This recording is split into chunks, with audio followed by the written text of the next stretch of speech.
one child held onto my left pinky finger everywhere we went. Never any other finger, and never the right pinky, but only the left pinky, and never my whole hand. My finger misses her hand this morning. It has been many years since she held my finger. To this day, sometimes in the morning when I dress, I stare at my left pinky, and suddenly I am in the playground, or on the beach, or in a thrumming crowd, and there is a person weighing 40 pounds holding on to my left pinky so tightly that I am tacking slightly to port. I miss tacking slightly to port. Another child held onto my left trouser leg most of the time, but he would, if he deemed it necessary, hold either of my hands, and one time both of my hands, when we were shuffling in the surf and the water was up to my knees, but up to his waist, and I walked along towing him like a small, grinning, chortling dinghy all the way from the sea cave where we thought there might be sea lions sleeping off a salmon bender, to the tide pools where you could find starfish and crabs and anemones and mussels the size of your shoes. The third child held hands happily all the time. Either hand, any hand.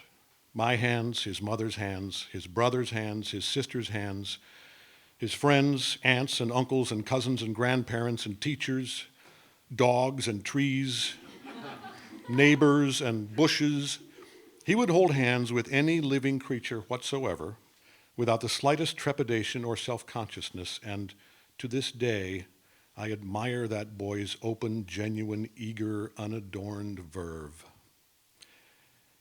He once held hands with his best friend during an entire soccer game when they were 5 years old. The two of them running in tandem, or one starting in one direction unbeknownst to the other, and down they both went, giggling in the sprawl of the grass. It seems to me that angels and bodhisattvas are everywhere available for consultation if only we can see them clear.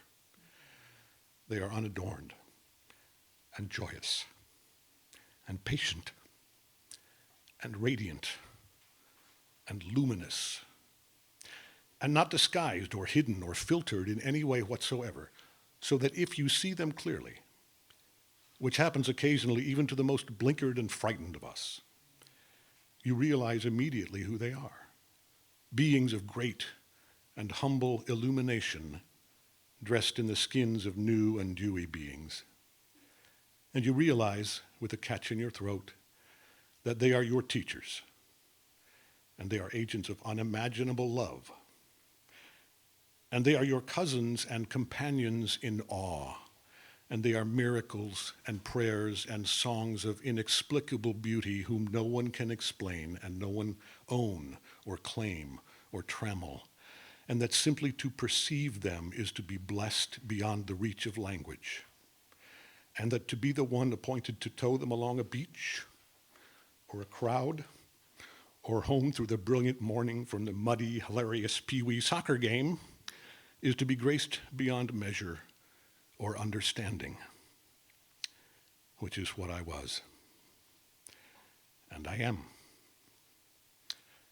And I will be, until the day I die and change form from this one to another in ways miraculous and mysterious, never to be plumbed by the mind or measures of man.